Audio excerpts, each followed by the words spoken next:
Kembali, saya hari ini ingin membagikan renungan bagi Bapak, Ibu, Saudara sekalian yang mendengarkan. Sebelum kita mendengarkan renungan hari ini, mari kita terlebih dahulu berdoa.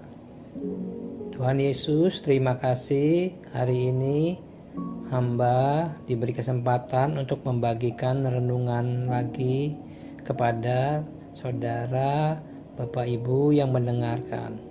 Urapi hambamu butuh Engkau, hambamu butuh urapanmu. Urapi lidah bibir hambamu Tuhan Yesus, supaya apa yang hambamu sampaikan hanya berasal dari Engkau. Terima kasih Tuhan Yesus, terpuji namamu. Dalam nama Yesus hamba berdoa dan mengucap syukur, haleluya, amin. Renungan hari ini saya ambil dari kitab Keluaran pasalnya yang ke-34 ayat 6 sampai dengan 7. Demikian firman Tuhan. Berjalanlah Tuhan lewat dari depannya dan berseru, Tuhan, Tuhan, Allah penyayang dan pengasih, panjang sabar, berlimpah kasihnya dan setianya, yang meneguhkan kasih setianya kepada beribu-ribu orang, yang mengampuni kesalahan, pelanggaran, dan dosa, tetapi tidaklah sekali-kali membebaskan orang yang bersalah dari hukuman, yang membalaskan kesalahan bapa kepada anak-anaknya dan cucunya, kepada keturunan yang ketiga dan yang keempat. Dari renungan hari ini, kita melihat sifat-sifat Allah dalam renungan ini. Nah, yang pertama, Allah kita itu Allah yang penyayang. Bagaimana Allah penyayang? Allah sangat sayang kepada kita. Karena Dia sayang kepada kita, makanya Dia mengorbankan anaknya yang tunggal untuk mati bagi kita, yaitu Yesus Kristus Tuhan. Itulah sayangnya Allah kepada manusia. Dia rela korbankan anaknya satu-satunya untuk kita. Supaya apa? Supaya kita dapat diselamatkan kembali. Oleh sebab itu, jangan remehkan kasih Allah yang penyayang ini. Jangan anggap penyayang ini buat main-main, tetapi sungguh-sungguhlah. Setelah Allah sangat sayang kepada kita, maka kita pun harus sayang lebih kepada Tuhan. Yang kedua, sifat Allah pengasih. Allah itu kasih. Itulah sifat Allah. Walaupun kita berbuat jahat, Allah tetap kasih kepada kita.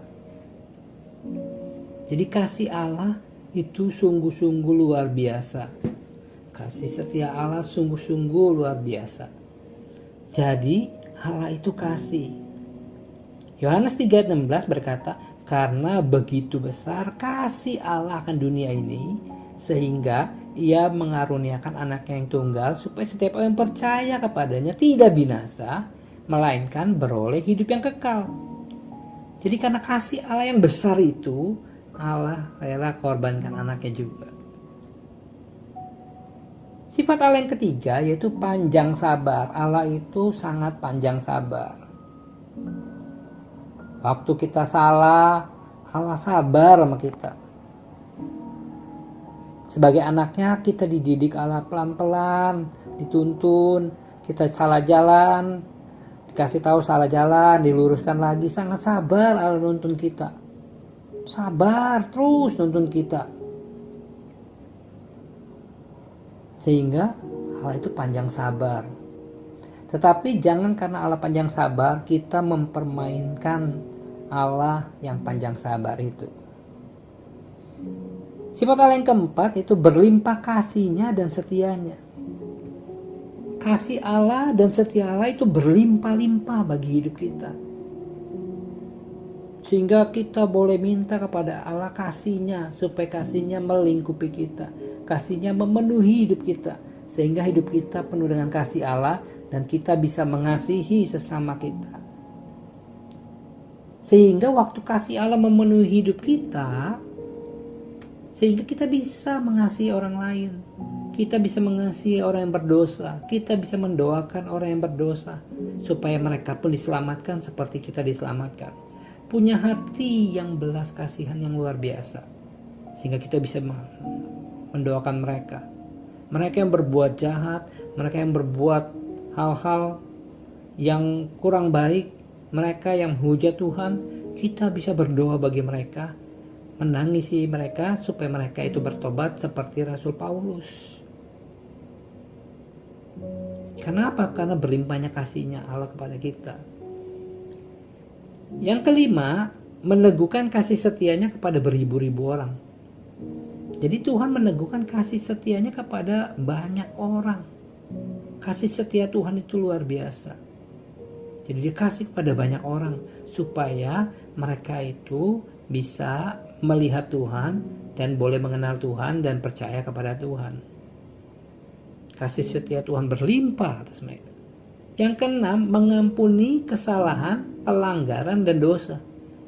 Tuhan kita adalah Tuhan yang mengampuni kesalahan kita, mengampuni pelanggaran kita, dan mengampuni dosa kita.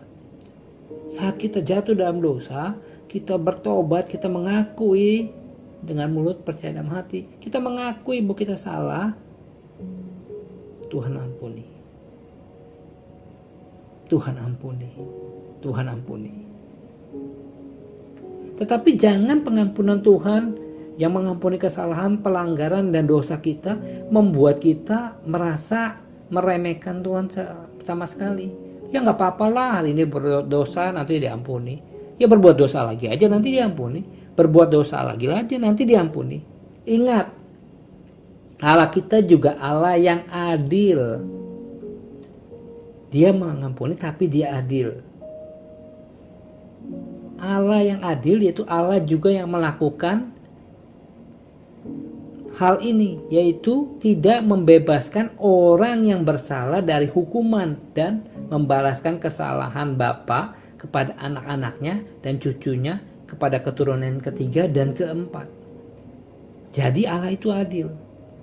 Ada waktunya nanti, waktu kita mempermainkan pengampunan Tuhan, ada waktunya kita akan mengalami hukuman. Karena apa? Karena Allah kita adalah Allah yang adil. Oleh sebab itu pesan saya, kalau kita melihat sifat-sifat Allah yang luar biasa dalam hal itu, mari kita mengasihi Tuhan lebih sungguh lagi. Mari kita sayangi Tuhan.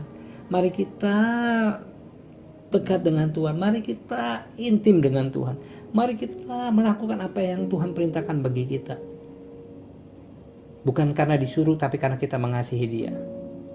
Karena Allah lebih dahulu mengasihi kita, maka kita mengasihi Dia. Demikian renungan hari ini. Kiranya menjadi berkat bagi Bapak Ibu Saudara sekalian. Mari kita berdoa. Bapak, terima kasih hamba-Mu telah menyampaikan renungan tentang sifat-sifat Allah bagi kami. Biar kami menyadari bahwa Engkau sungguh Allah yang luar biasa. Engkau sangat menyayangi kami. Engkau sangat pengasih, Engkau panjang sabar, Engkau berlimpah kasih setianya. Engkau meneguhkan kasih setia kepada beribu-ribu orang. Engkau mengampuni kesalahan kami, pelanggaran kami, dosa kami. Terima kasih Tuhan, sungguh Engkau Allah yang baik. Tidak ada Allah seperti-Mu, Engkau sangat baik. Oleh sebab itu ajar kami mengasihi Engkau lebih dari segala-galanya. Kami mencintai Engkau lebih dari segala-galanya. Terima kasih Tuhan, terima kasih atas pengorbanan-Mu bagi kami. Engkau rela mati bagi kami untuk menebus dosa kami. Terima kasih, segala pujian, hormat, kemuliaan kami kembalikan bagi nama Yesus yang layak terima semuanya. Dalam nama Yesus, haleluya, amin. Terima kasih Bapak Ibu Saudara sekalian. Tuhan Yesus memberkati, amin.